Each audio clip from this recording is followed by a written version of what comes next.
Et tu as vécu une année 2017 très compliquée, Oui, parce que l'année dernière, donc tu étais en couple avec une jeune demoiselle qui s'appelle Sarah.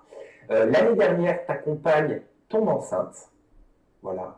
Tu penses qu'elle tombe enceinte de ton enfant, tu penses que c'est ton enfant que vous attendez, mais de cette union et de cet amour, une petite fille que tu élèves pendant un mois, et tu apprends le 14 juillet l'année dernière, enfin non, cet été, l'été qui est passé, que ta fille n'est pas ta fille et que tu n'es pas son père biologique.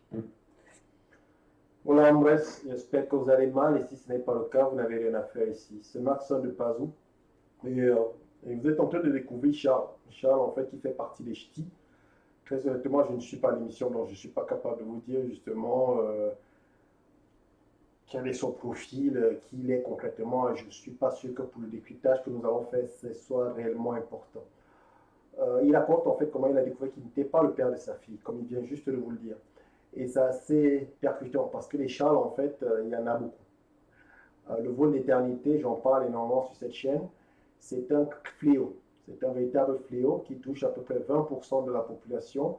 Si on se refait, n'est-ce pas, aux études qui ont été faites en Angleterre et parfois même dans certaines régions d'Angleterre, 30%. Grosso modo, on ne parle pas de 2 ou 3%, on parle de 20 à 30%. Donc on parle d'un enfant sur 5 ou d'un enfant sur 3.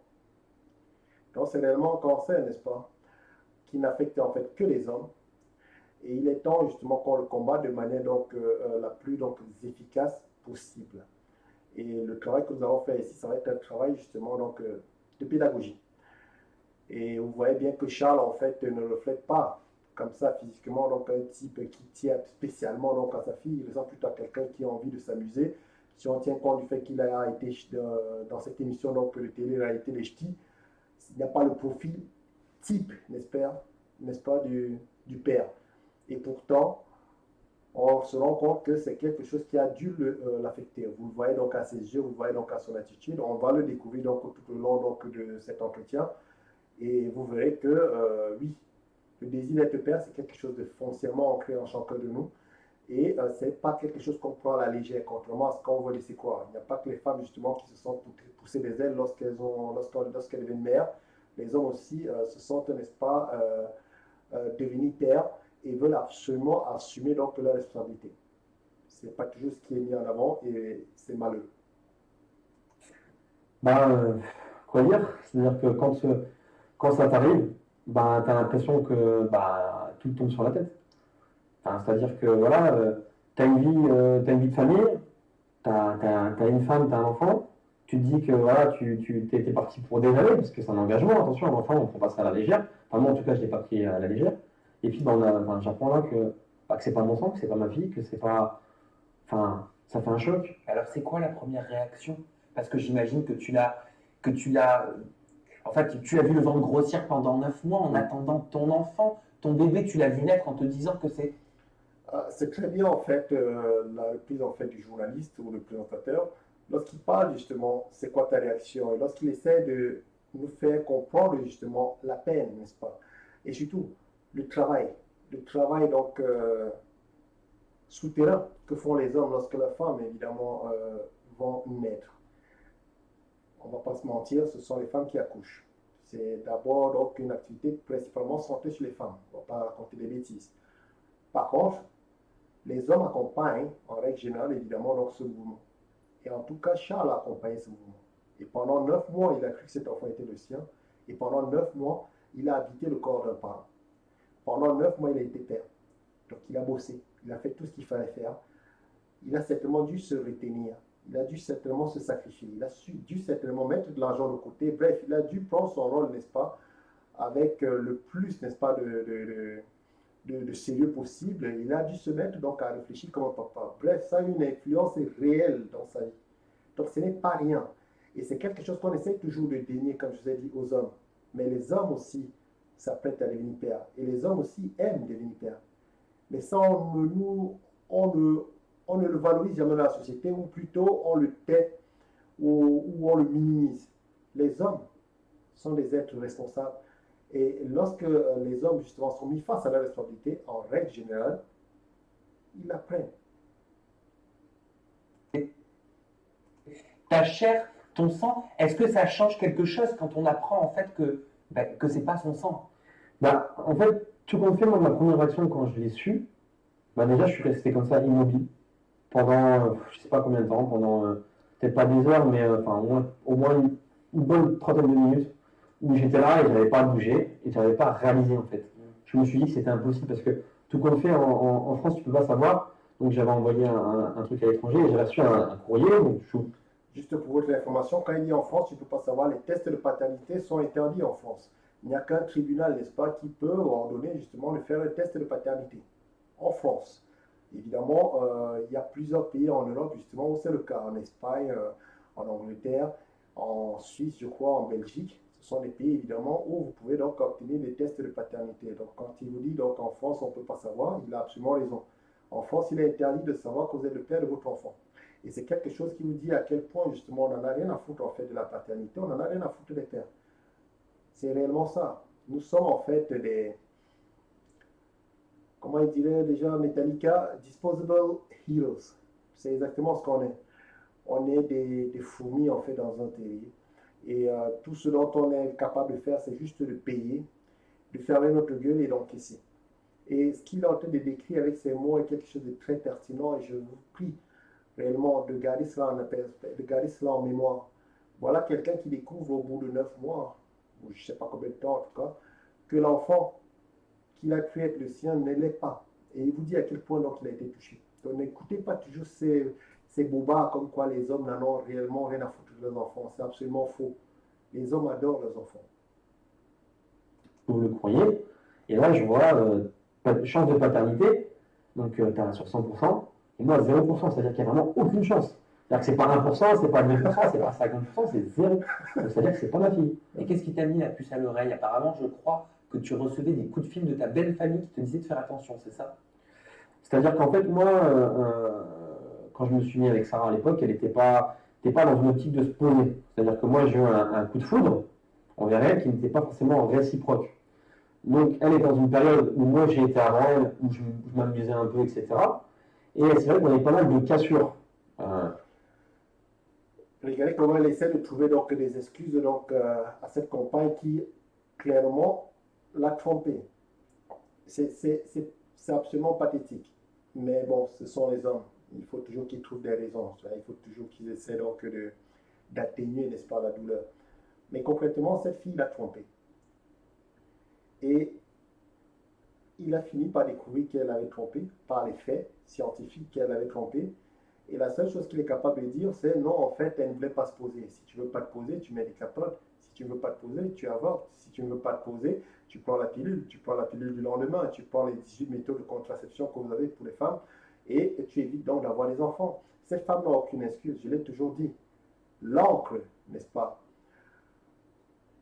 sacrée, n'est-ce pas, pour ne pas utiliser un terme assez vulgaire, des femmes est quelque chose qui doit être préservé d'abord par elles. Elles sont les gardiennes de leur honte. C'est pas à l'homme de... J'entends tous les mecs, oui, mais tu n'avais qu'à mettre une capote. Je suis désolé, c'est pas mon corps, c'est le tien. C'est toi qui porteras un bébé pendant 9 mois, c'est pas moi. C'est toi qui vas te retrouver avec cette responsabilité au jour le jour. C'est toi qui auras des vomissements, des ballonnements. C'est toi qui auras des difficultés à dormir. C'est toi qui auras des maux de tête. C'est toi qui vas devoir écouter cet enfant, qui va devoir le bercer, qui va devoir t'en occuper jour et nuit pendant 4 à 5 ans. Ensuite, qui va devoir s'en occuper, qui doit devoir t'en occuper pendant au moins 18 ans. C'est toi la mère de cet enfant. C'est un engagement absolument importantissime. Donc, si tu as la tête à autre chose, tu ne fais pas de gosse. Donc là, il essaie en fait de trouver des excuses en fait à cette fille en disant oui, elle n'avait pas la tête à se poser. Toi non plus, ou même si tu l'avais cette tête à te poser, si elle n'avait pas la tête à se poser, elle n'avait qu'à ne pas faire d'enfants. On ne fait pas des enfants si on ne peut pas s'en occuper. C'est la première leçon à retenir par rapport à son cas. Si vous êtes avec une fille et que visiblement elle est dans une perspective de s'amuser, vous mettez les capotes, vous vous protégez et vous évitez de lui faire un gosse. Et vous vous assurez que voilà, vous n'allez pas vous retrouver donc embarqué donc, dans une histoire d'au moins 18 ans avec une fille qui n'a qu'une seule intention, c'est de s'amuser et qui va vous faire un enfant dans le dos. C'est pathétique. Et c'est toujours ça le problème des hommes, c'est qu'ils essayent toujours de disculper les femmes de leur responsabilité. Cette femme n'avait pas à écarter les jambes, ou en tout cas, si elle voulait écarter les jambes, elle aurait pu le faire en prenant les précautions. Et je vous rappelle qu'il y en a 18 méthodes contraceptives. Jusqu'à l'avortement, vous en avez 18.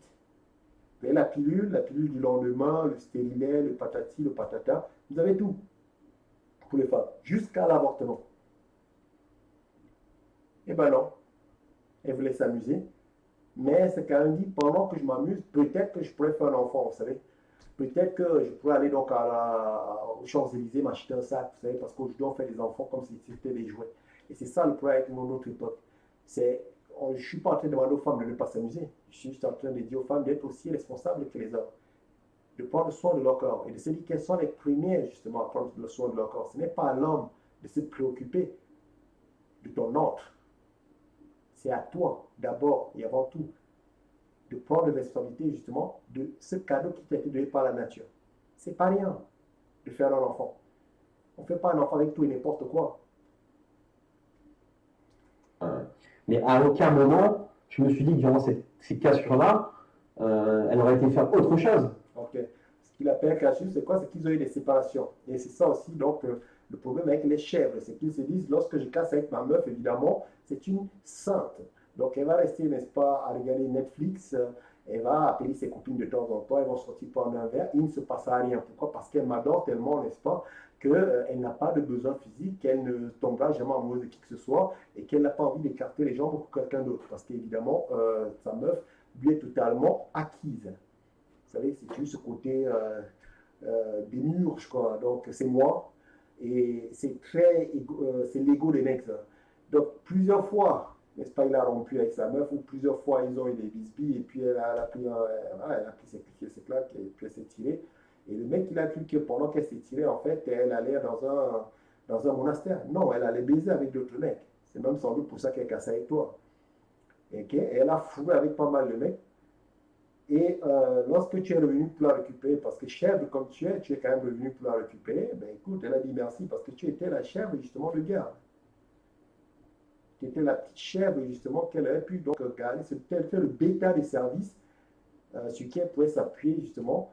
Et ensuite, lorsqu'elle avait besoin donc de rencontrer des alphas, des hommes dominants, des hommes qui la font vraiment mouiller, là, elle te quittait et elle allait donc s'amuser. Et je suis même sûr qu'elle ne voulait même pas que te quitter, même pendant que tu étais encore avec elle, ou quand tout se passait très bien, je te garantis qu'il y avait d'autres gars qui la limaient tranquillement. C'est ça le problème des chèvres. C'est qu'ils ont un ego trop surdimensionné. On se quitte, on se sépare, et évidemment, elle a une ceinture de chasteté, et lorsque j'arrive, c'est bon, elle la débloque. C'est ridicule. Je me suis dit, quand elle m'a dit je suis enceinte, pour moi, c'était le plus beau jour de ma vie. Je le voyais comme l'accomplissement de ma vie, puisque pour moi, être père, c'était mon rêve. Mais elle le savait depuis le début qu'elle était pas enceinte. Être père, c'est mon rêve. Ça aussi, je pense qu'à l'époque pendant laquelle nous vivons, il va falloir qu'on commence un tout petit peu à remettre un tout petit peu en question cette histoire d'être père. C'est l'objet, c'est la réalisation de ma vie, quoi. Donc, être père, tout le monde peut être père, même un SDF peut être père. C'est pas une prouesse d'être père. C'est juste se coucher et éjaculer donc dans l'ordre sacré d'une femme et vous en faites un gosse. Il va falloir un moment qu'on démystifie ce côté dithyrambique que les gens aiment donner. Être père, c'est quelque chose d'absolument fondamental pour moi. Non. Ça a certainement été par le passé. Aujourd'hui, avec la mentalité dans laquelle nous sommes, je ne suis pas sûr que ça l'est. Donc, je suis toujours fatigué par les gens qui sont très emphatiques sur leur paternité. C'était le plus beau jour de ma vie et patati patata. Non, tu es juste une chèvre en fait qui a craché à un moment où il ne devait pas et qui malencontreusement a fait un gosse. La plupart des gens ne planifient pas leur paternité. La plupart des femmes encore moins ne planifient pas leur maternité. C'est une paternité ou une maternité surprise. Tiens, oups, j'ai pas pris ma pilule, on a fait un gosse. Ok, bon, on va le garder. Voilà comment est-ce qu'on fait les enfants aujourd'hui en très large majorité. Il y a très peu de personnes qui planifient ça. Il faut être honnête. Ça de toi? En fait, elle m'a émis des doutes. Elle m'a émis des doutes. Mais moi, j'y croyais pas. Moi, je pensais qu'elle me disait ça dans le sens où elle était peut-être pas prête à avoir l'enfant, puisque pour moi, je pensais plus dans le sens, ouais, bah, si j'ai l'enfant, elle pourra plus s'amuser, etc., sortir et tout. Moi, je voyais plus dans ce sens-là. Je prenais pas ça vraiment au sérieux, j'étais persuadé que c'était bien. Est-ce que tu connais l'identité du vrai père? Non. Alors, est-ce qu'elle le sait Elle ne peut pas le savoir, l'identité du vrai père. Elle a couché avec tellement le mec. Elle a couché actuellement le mec. Elle ne pourrait pas le savoir. Elle, même si elle le voulait, elle ne pourrait pas le savoir parce qu'elle a énormément baisé. Je vous l'ai toujours dit, les femmes couchent davantage que les hommes. Les femmes ont le choix maximal. Je vous dis, même la fille grosse, moche, celle dont vous dites personne ne voudra d'elle, je peux vous garantir, si elle dit dans 1 heure, défi, je couche avec un mec, dans 1 heure, elle va coucher avec un mec. Et ça, je vous dis, c'est la femme la plus, entre guillemets, dégueulasse que vous n'ayez jamais croisée dans votre vie. Si elle le veut, elle le fera. Je vous le garantis.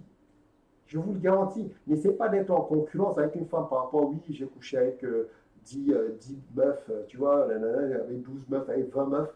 Lorsqu'une femme vous donne son ratio, je ne sais pas, tu as couché avec combien de mecs 6, bah, vous prenez le 6 et vous multipliez au minimum par 3. Si c'est une femme africaine, vous multipliez par le 12, vous multipliez par 6. Et vous avez un chiffre qui avoisine la réalité, justement, des mecs avec lesquels elle a pu coucher. Donc, elle ne peut pas connaître le père de son enfant. Elle ne connaît même pas son nom, ça se trouve. En tout cas, elle ne connaît pas certainement le nom de tous ses amants. Ça, je te le garantis. De son côté, Elle ne sait pas, elle sait pas du tout l'identité du vrai père non plus. Bien sûr. qu'est-ce qui t'a mené? Donc, au minimum, ça veut dire tu te mets la puce à l'oreille. En fait, elle n'a pas couché qu'avec un seul mec. Elle n'a même pas couché avec 2 ni 3, mais un peu plus. Parce qu'avec 2, 3 encore, elle pourrait se dire si c'est pas Pierre, c'est Paul. Si c'est pas Paul, c'est Jacques. Si c'est pas Jacques, c'est Franck. On va voir, on peut jouer là-dessus. Non, elle a tellement couché avec des mecs qu'elle a rencontrés dans une soirée. Elle a donné à gauche, à droite. Et elle n'a même pas de respect pour toi parce qu'elle a couché avec ces mecs qu'elle ne sait même pas protéger. Donc Dieu sait ce qu'elle t'a refilé. Elle t'a peut-être filé un gosse, c'est du sida. Tu n'es même pas au courant. C'est pour ça que je dis aux mecs, réfléchissez un temps soit peu. Le vol d'éternité, c'est pas rien. Ouais. Et regardez avec, je sais qu'il a la mine grave, mais regardez quand même la manière qu'il a de parler, c'est assez relax. C'est pas très, il a assez, tu sais, ok, elle a couché, elle ne connaît même pas le père. C'est pas grave, c'est notre époque, c'est comme ça qu'on vit aujourd'hui. C'est l'époque. C'est pathétique. Et tu allais être père, en fait, d'un bâtard ou d'une bâtarde, et tu t'en étais même pas rendu compte. C'est un truc de dingue. Il a fallu que ce soit la belle famille, en fait, qui te mette au courant. C'est terrible, les amis. C'est pour ça que je dis c'est systématique aujourd'hui. On lutte contre le vol d'éternité. Et pour lutter contre le vol d'éternité, on fait ou on offre un test de paternité. Lorsqu'une femme vient vous dire j'ai un enfant, j'attends un enfant, il est de toi, ok, on va faire un test de paternité. Simple, simple. N'allez pas vous engager émotionnellement tant que vous n'êtes pas sûr que cet enfant est de vous. C'est le B.A.B.A. Et je sais que ça ne va pas plaire à 99% des gens qui vont écouter ça, mais c'est la triste réalité. On demande systématiquement un test de paternité avant de s'engager émotionnellement, financièrement, pour un enfant. Peu importe la confiance que vous avez pour ces femmes. Ah, je la vois, elle est toujours avec moi 365 jours sur 365. Bullshit. Elle te trompe. Même les nonnes couchent. Elle te trompe. Ça va être le prérequis. Okay? Coupable jusqu'à être reconnu innocent. Et comment est-ce qu'on fait pour être reconnu innocent? On prend un test de paternité. Le test de paternité, il est encore plus sûr que la confiance. Ok? Parce qu'il y a toujours plus sûr que la confiance. Il y a l'ADN. Motivé à faire un test de paternité. Et comment on procède d'ailleurs? Parce que moi, je ne sais pas du tout. Alors en fait, j'ai reçu pas mal de messages de gens qui me disaient que c'était pas une fille sérieuse, etc. Et forcément, moi, j'étais amoureux. C'est pas une fille sérieuse, c'est concrètement dit ce qu'on vient de dire. Ça veut simplement dire que c'est une fille, en fait, si tu maries, couche-toi là. C'est une fille qui a multiplié, en fait, le pain, si vous voyez ce que je veux dire. Elle en a multiplié le pain comme Jésus, et elle en a pris des bons, n'est-ce pas? Et tout le monde le sait. Donc j'étais forcément aveuglé, tout simplement. Et puis vu qu'elle aussi, avec mon passé, elle recevait le même genre de message. Donc forcément, tu dis, c'est du vent, c'est du flanc. Et puis, en fait, quand elle a accouché, c'est vrai que mes parents aussi, ma famille, on dit Charles, il faut le faire.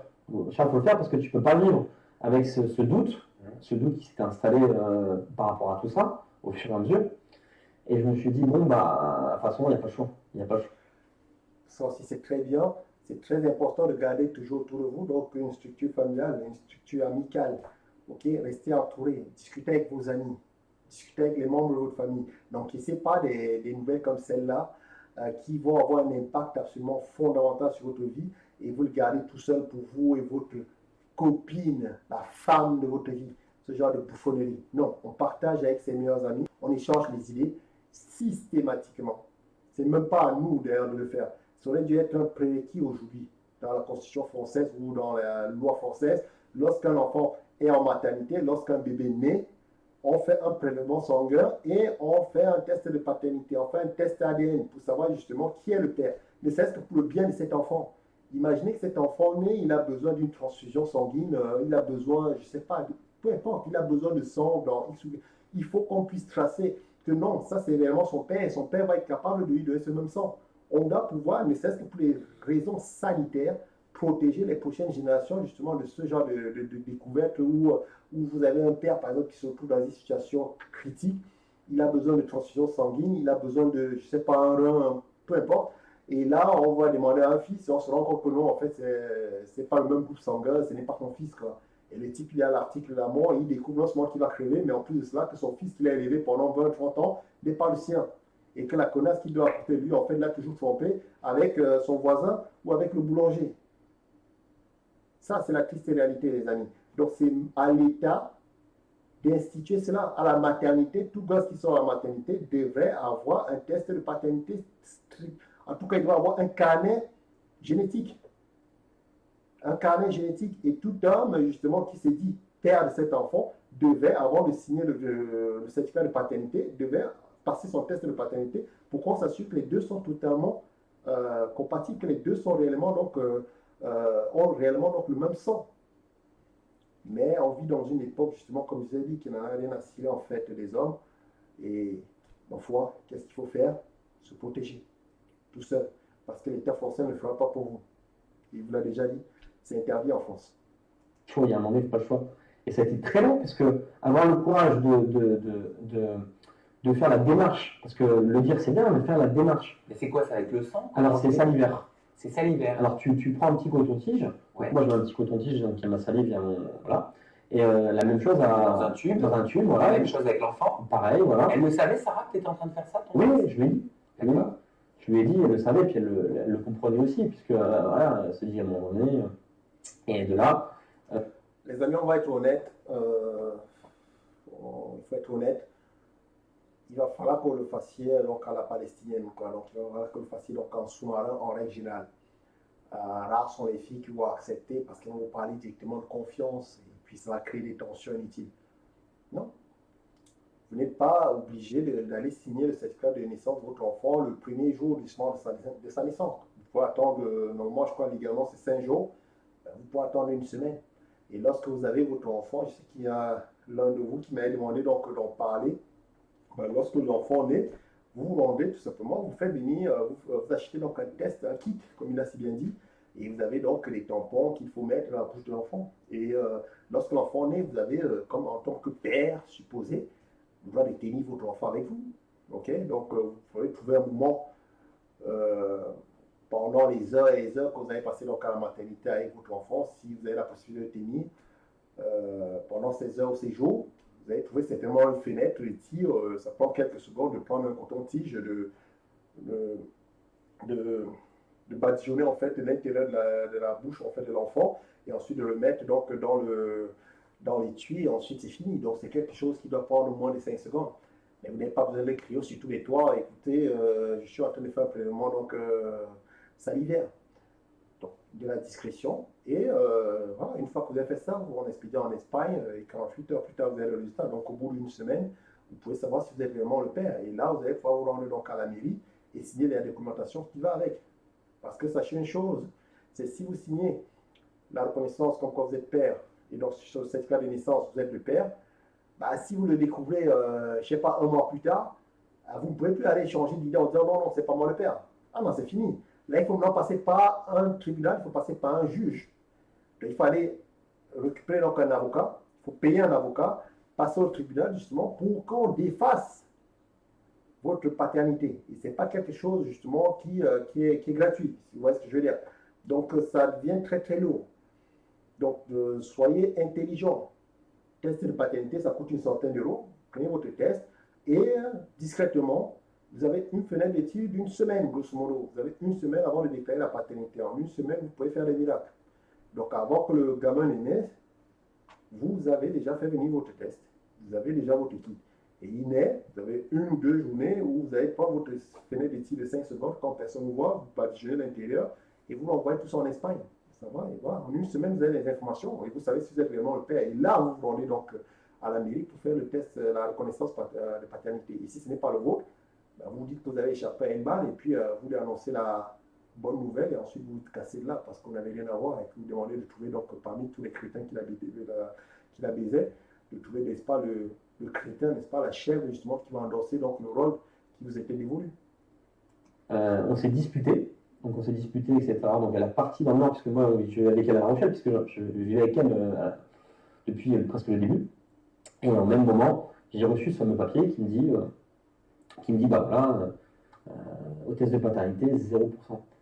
Et là, c'est le monde qui s'écroule. C'est un truc de fou. Je pense qu'il faut le vivre pour croire en fait. Mais alors, quel rapport tu as aujourd'hui avec cet enfant? Est-ce que tu la considères comme ta fille? Est-ce que tu l'élèves? Est-ce que tu la vois encore, cette petite? Mais en fait, au début, c'est pas que je l'ai rejeté, c'est que j'étais complètement paumé. Il faut être honnête, les amis. Il parle un peu en chinois, mon pote. Non, non, non, c'est que tu l'as rejeté. Appelant un chat, tu l'as rejeté. Il faut être honnête, les amis. C'est pas ton sang. On ne va pas rester là, faire comme si c'était. Ouais, c'est pour ça que je vous dis, ne vous précipitez pas à créer quelques liens sans être sûr que c'est votre enfant. Je suis désolé. Ne faites pas cette connerie. Le plus tôt vous êtes au courant, donc le mieux vous vous portez. Donc, vaut mieux dès la naissance du gamin être sûr et certain. Avant la naissance déjà du gamin, vous pouvez, n'est-ce pas, faire un test. Il y a un test qui s'appelle un test prénatal de paternité. C'est un nom un peu, voilà, test prénatal de paternité, un truc comme ça. Et grosso modo, le problème, c'est que ça coûte 1500 euros, d'après les informations que j'avais eues. Ça coûte 1500 euros. Et en fait, ils vont prélever, en fait, je crois, le liquide amniotique. Et à partir de ça, ils vont pouvoir déterminer justement si vous avez le même ADN avec le gosse. C'est un médecin qui le fait. Je ne sais pas si ça se fait en France sans la loi. Je pense que ça peut se faire.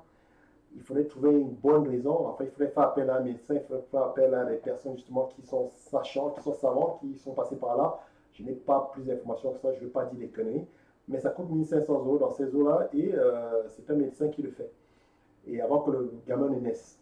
Donc après, c'est à vous de savoir si pour vous 1500 euros, c'est votre alpha et oméga, quoi. Je sais que c'est une certaine somme.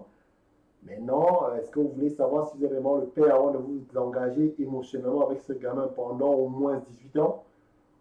Ou est-ce que vous voulez vous mettre à raquer les pensions alimentaires, dépenser pour cet enfant pendant des années pour découvrir, n'est-ce pas, à l'article de votre mort, qu'en fait, c'est votre frère qui est le père? C'est à vous de juger. Pour moi, 1500 euros pour un enfant, très honnêtement, c'est une certaine somme, mais ça vaut le coup. Après, quelles sont les modalités pour pouvoir donc avoir un test prénatal, je ne pourrais pas vous le dire.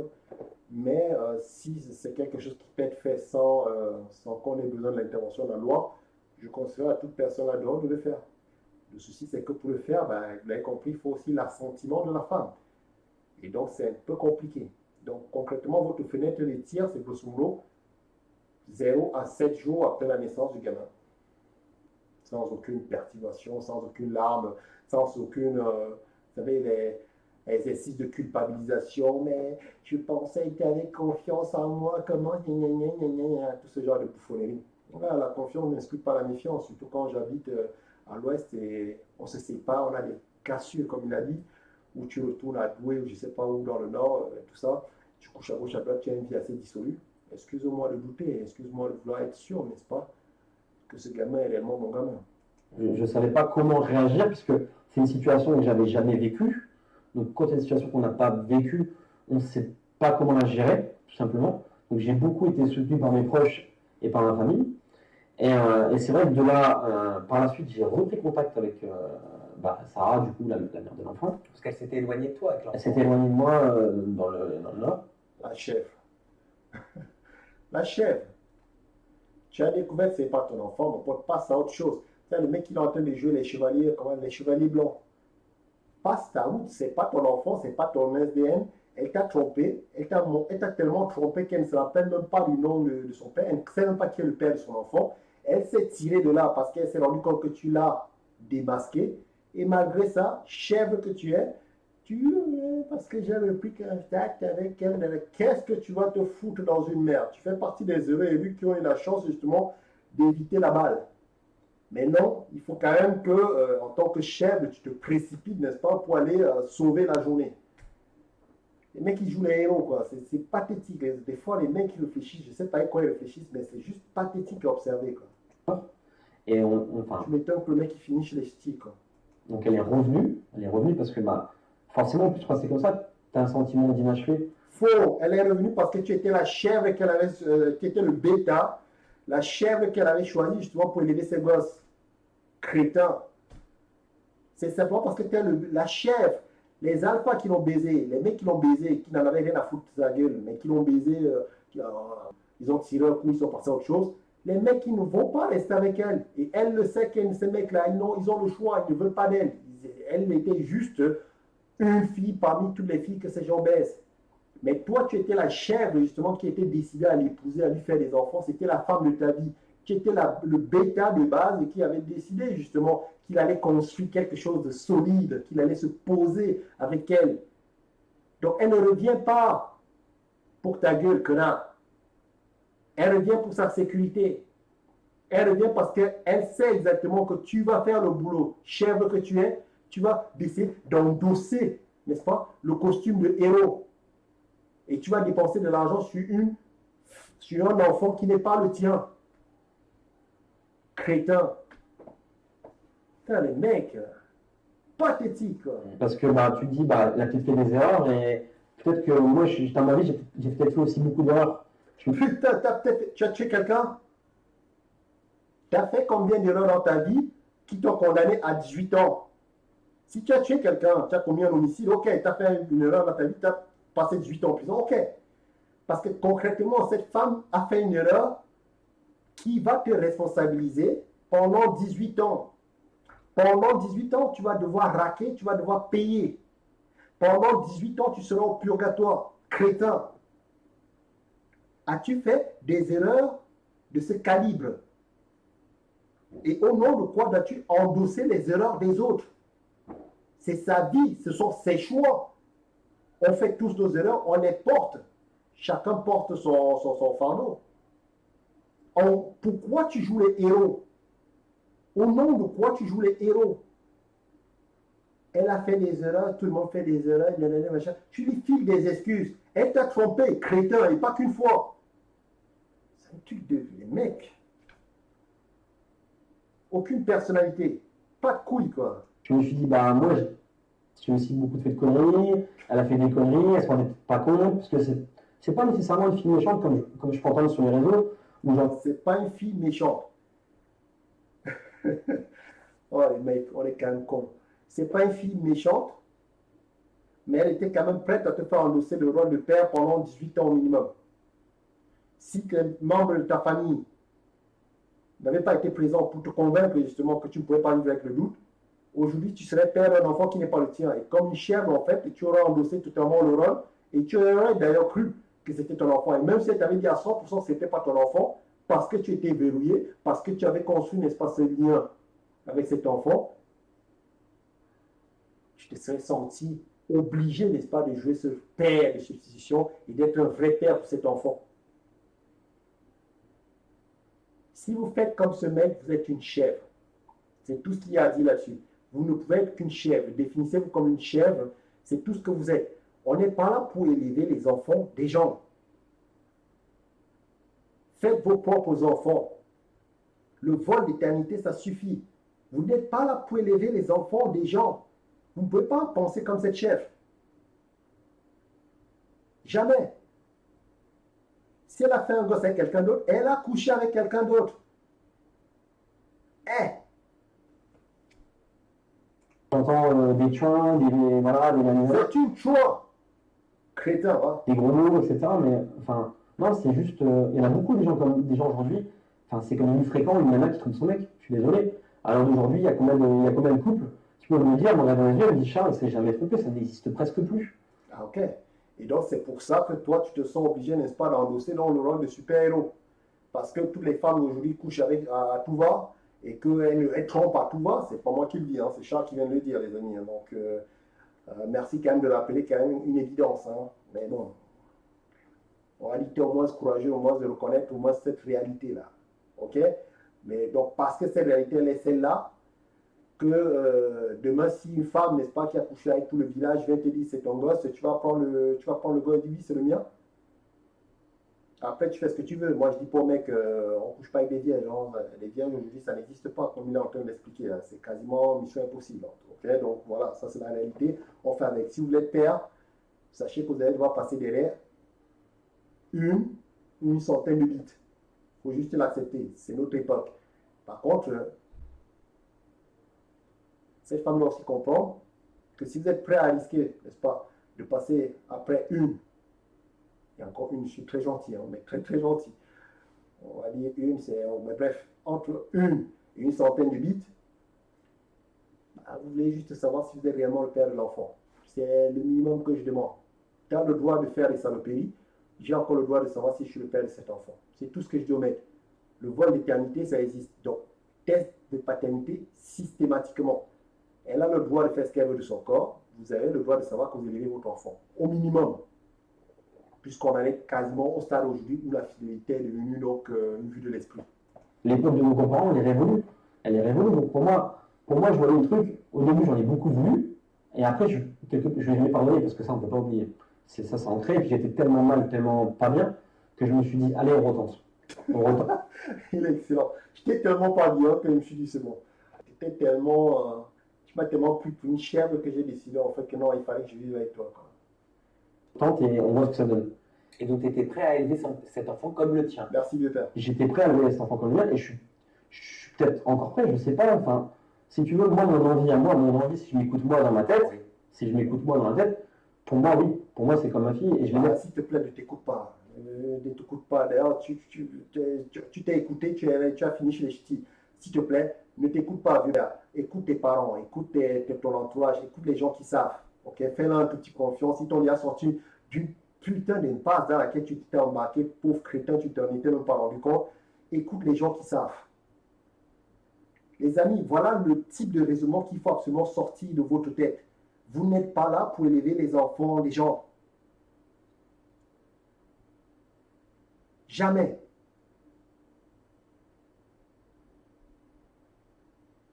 Enfin, quand je la vois, donc quand j'ai encore des contacts avec l'enfant, quand je la vois, je m'en occupe comme ma fille et puis j'ai un attachement. Pourquoi tu as encore des contacts avec cet enfant? Tu l'as connu une semaine. Pourquoi tu t'acharnes à rester dans la vie de cet enfant? La mère ne voulait pas de toi, elle s'est cassée, elle est partie dans une autre partie. Tu as tout fait pour créer le lien, pour qu'elle revienne. Pourquoi tu t'acharnes à rentrer dans la vie de cet enfant alors que ce n'est pas le tien? Pourquoi veux-tu absolument être une chèvre? Truc de dingue, les hommes. Attachement qui est profond vers elle, puisque je l'ai vu grandir. C'est moi qui ai acheté les premières couches. C'est moi la première personne qui les serrait dans mes bras.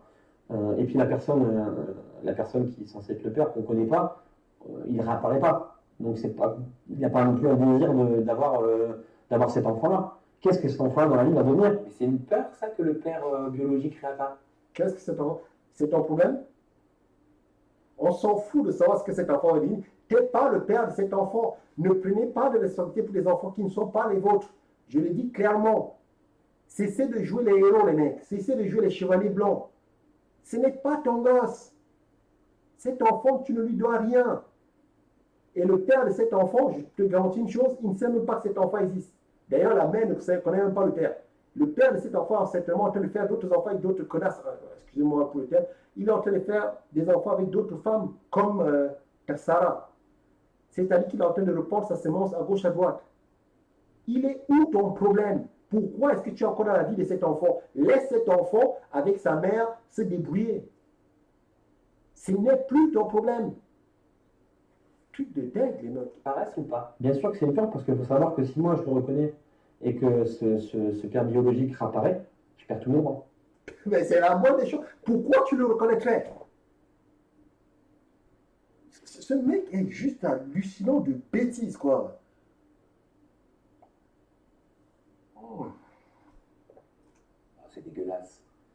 Mais quelque part, c'est un petit peu dégueulasse, quoi. Bah, c'est dégueulasse, mais c'est la France qui est comme ça. Non, Alors que- non, ça s'appelle l'ADN, c'est son père, c'est les mêmes gènes, ça s'appelle la génétique, ça s'appelle l'ADN. Le mec, il a absolument le droit, n'est-ce pas, d'élever son enfant. Il a jusque ses 3 ans. Donc, c'est-à-dire que si moi je décide de reconnaître l'enfant, chose que j'envisage, bah ok, voilà, c'est mes droits paternels et tout nickel. Et si par contre, bah, ça se passe, si ça se passe avant ces 3 ans qu'il lui réapparaît, il reconnaît l'enfant, bah moi je j'ai rien à dire. Donc ça, vous en avez parlé sérieusement avec Sarah du fait que tu reconnaisses l'enfant. Ouais, Elle est OK là-dessus. En fait, pour elle, contrairement à ce que les gens peuvent penser, c'est juste une personne qui manque des fois de maturité, parce qu'elle prend trop les choses à la légère en général, mais c'est vrai que mine de rien, elle s'occupe vachement bien de son enfant. Et c'est sûr que toi, tu ne les prends jamais à la légère, toi. Ça, c'est certain. Enfin voilà, au quotidien, pour son enfant, les petits soins, tout simplement. Et sur ça, elle voit bien qu'aussi moi je m'en occupe, et elle voit bien qu'il y a un attachement entre nous. C'est quelque chose de naturel, c'est-à-dire que moi, quand je la vois, je l'appelle ma fille, forcément, quand je vois ma fille, Elle s'appelle comment? Eleanor. Eleanor. Et vous aviez choisi le prénom ensemble? On avait choisi le prénom ensemble. Mais ça, c'est marrant parce que du coup, les deux autres prénoms, c'est les parents de ma mère et ma grand-mère. Ah oui. Parce qu'on pensait, forcément, on pensait pas que. Enfin, voilà.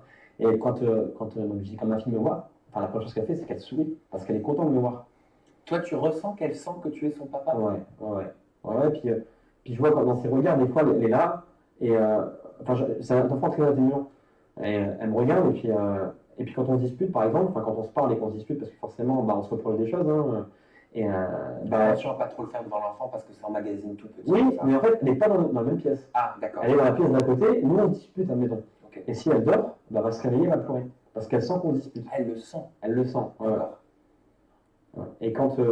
Quand on s'est séparés, la première fois, quand elle est partie dans le Nord, elle me disait que la gamine, elle pleurait, elle ne dormait pas, elle ne faisait pas cette vie. D'accord. Et Tu l'aimes, cet enfant? Ah bah, cet enfant, je l'aime comme ma fille, puisque je la considère comme ma fille, tout simplement. Ok. T'as été, enfin, je te sens un peu touché là. Bah, ça touche parce que c'est des émotions, puis aussi, c'est la première fois que j'en parle ouvertement avec quelqu'un dans dehors de ma famille, de mon proche aussi. Ça, donc, ça fait du bien aussi. Ça fait du bien, ça s'extériorise.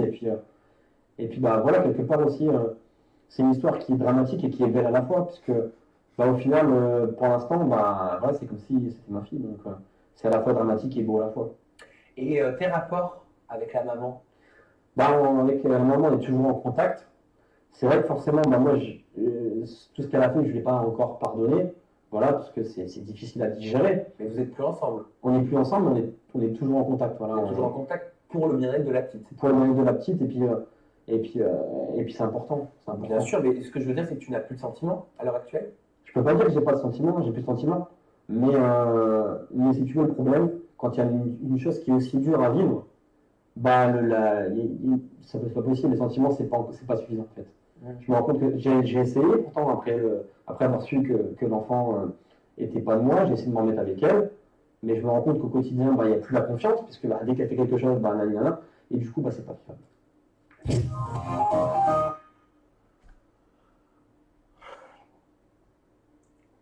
Ne soyez pas les chèvres, les amis.